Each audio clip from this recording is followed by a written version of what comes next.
First off, for Glowryder Falls, we have Fancy, Mobula, Hades in the center, paired with two Artemis, Flamethrower, and Gatling.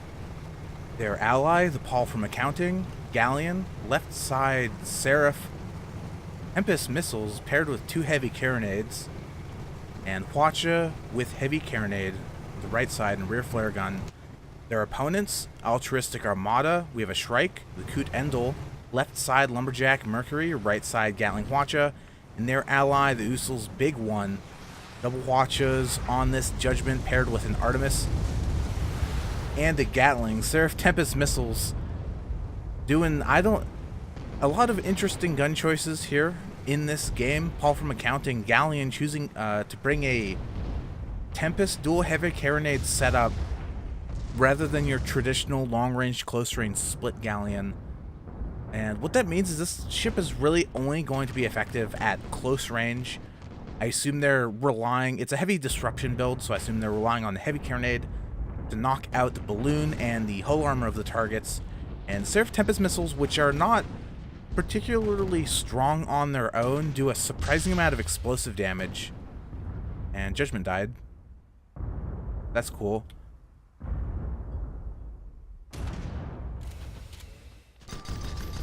And I think Coot Endel probably going to go out next here, too, to the Mobula.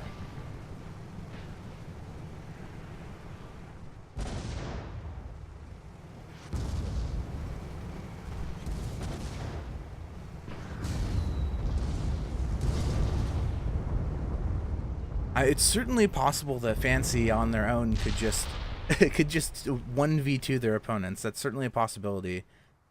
Daniel, one of the most experienced captains in the game, and this is a pretty standard Mobula build, which is almost, I would say, borderline surprising, coming from Daniel, pilot from the Fancy Cloud Dancers, known for playing very unique builds, let's say.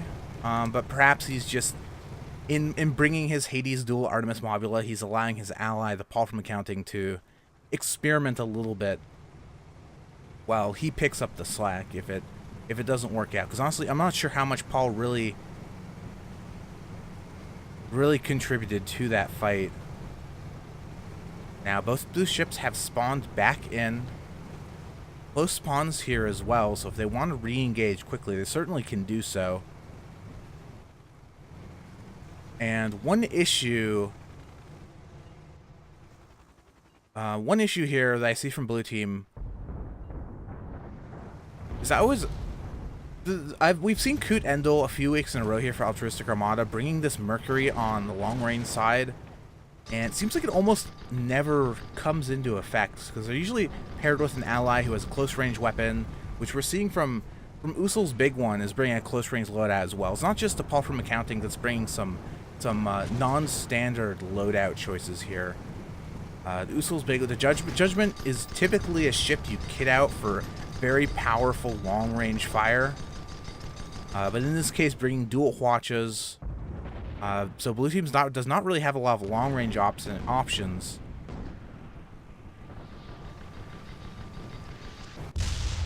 And there goes Coot Endel, dying to the I suppose the Tempest Missiles.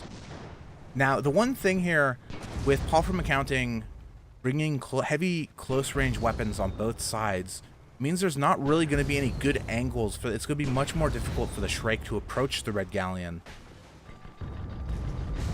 Because normally, if a target ship, you have one of these big tanky ships that has a close-range side and a long-range side, the long-range side is usually safe for you to approach from as the aggressive target. But in this case, Paul from Accounting, heavy carronade, watch on one side, double heavy carronade on the other. Really no safe place for the Shrike to be, and I think Usul's Big One is going to bite the Big One here in just a moment. As Fancy, I mean, you know what I was saying earlier about Fancy just kind of carrying the match? This is a ship. Look at this ship. It has two Hwachas and a Gatling. And the Fancy is just, as a Mobula, is just soloing them at close range with this Gatling gun and their like point-blank Artemis fire. And the Judgment can't do anything about this. Like, sure, Hwacha comes out, they do take down the Gatling, but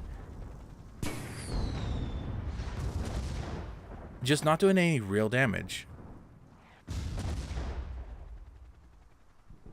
I think Paul from Accounting might be getting low in the background. Coot Endel has gotten some good damage with Paul at pixel health here, so we might have finally an opportunity here. Yeah, Galleon does go down. So despite the fact that Fancy has been winning this 1v1 engagement, they've been taking a very long time. They have controlled the situation, but they don't have the ability to output enough damage to kill the Judgment quickly. So Coot Endel now celebrating over its conquest of the Galleon has now rejoined their ally. And it seems like Fancy might be going down here. Is there going to be a Watcher Barrage from the Shrike? Not just yet. Armor probably going to be rebuilt before the explosive comes in. But Fancy's still heavily damaged. 2 engines down. Hole in the balloon are burning. And this is probably going to be it for the Fancy, as now Watcher Barrage from the Usul's big one does connect. Dual Gatlings coming out. Next Watcher Barrage will certainly kill them. If not just the Gatlings. But yeah, Watcher comes out. Second point on the board for Altruistic Armada. And I've been spending a lot of time talking about the Paul from Accounting's loadout. However, I feel like that's going to be one of the defining aspects of who's going to win this match, because I think this Galleon loadout is not very good. I'll be totally honest. Now the two captains, you'll notice Glowryder Fall. Combination of Glowryder and Stormrider, or excuse me, Glowwater Thralls and Stormrider ships here for red team, with Dementio on that Mobula. But Dementio and Mighty Cab, two long-standing pilots in the competitive game, don't normally play together. But I think some of the teams are maybe taking a break before the big SCS 200 next week. And now Coot Endel is moving in to try to isolate the Paul from Accounting. Fancy with good Artemis follow-up damage. I think if Coot Endel managed to duck down a little bit, they could probably zone out this Mobula fire. Because there's this big pillar here. Now Shrike being a little bit indecisive, deciding which target they want to go for. Usul's big one, you see moving into the Fancy. Looks like Coot Endel going to engage a long-range fire on the Mobula in concert with the Blue Judgment. Judgment positioned very aggressively here. This could be a good kill, with Coot Endel now switching focus to the Paul from Accounting. I feel like Shrike needs to move forward to support their ally. Galleon is a slow ship. They could probably just charge forward, and the Paul from Accounting would not be able to catch up. So, and yeah, here they go, switching target now to the Fancy. Gatling coming out. Let's see if they're saving the Watcha. Judgment goes down to the Paul from Accounting. I guess heavy carronades must be using... I guess they're in charge range for the heavy carronades. However, it looks like Coot Endel has already lost control of this situation, losing the armor war here with the Fancy as Paul from Accounting slowly makes their way across the map. Armor is down on Coot Endel.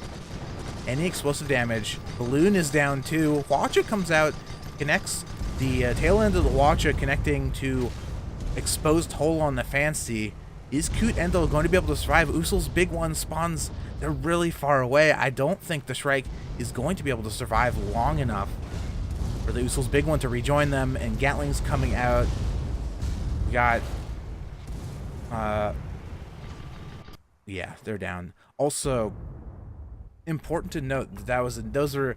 At least one of those guns was a nemesis on the Galleon, which is something I always forget to take into account because they have the same gun model for whatever reason. So their Galleon's long range, it's apparently a long range side. Makes a little bit more sense than I had thought earlier in the match. But that's going to be a fast 5-2 for the Glowryder Falls. And we'll set up the next match.